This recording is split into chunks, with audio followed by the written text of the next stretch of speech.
Привет на всички, които гледат това видео. Сега ще си поговорим за значението на Плутон в четвърти дом. Бързичко проверете наталната си карта. Ако имате Плутон в четвърти дом, значи това видео е за вас. Плутон е бавно движеща се колективна планета и управлява цели поколения. Затова тя не определя нашия характер, а сферата, в която човек ще претърпи най-голяма трансформация през живота си. Плутон в четвърти дом дава на индивидуалния човек дълбока връзка с темите за произход, родови корени, семейни тайни и несъзнавани родови модели. Намирайки се в дом, който е силно свързан с детството, Плутон още в ранна детска възраст може да ви е подлагал на силни емоции, напрежение или ситуации, които са ви принудили да съзреете преждевременно в живота.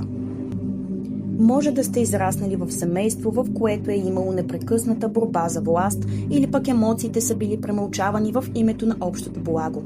Като пример можем да дадем жена на средна възраст, която е израснала в дом, в който непрекъснато е имало контрол от страна на единия родител, манипулация, мълчание и силна емоционална нестабилност, която никой не е назовавал директно с думи.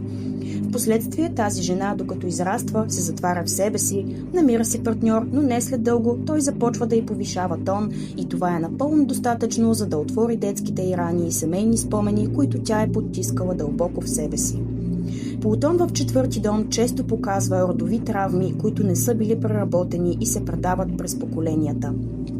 Колективната тема тук е властта в семейството, а вие я преживявате чрез емоционалната си сигурност и усещането за принадлежност. Друг типичен сценарий е подсъзнателна, силно действаща нужда да разрушите старите семейни модели, за да изградите собствено усещане за дом. С годините Плутон в четвърти дом ви дарява със силата да се изправите срещу миналото, вместо да бягате от него. Той ви превръща в човек, който може да прекъсне родовата сянка и да създаде нова емоционална основа. Урокът, който изисква да усвоите Плутон, е да престанете да носите тежестта на рода като ваша съдба.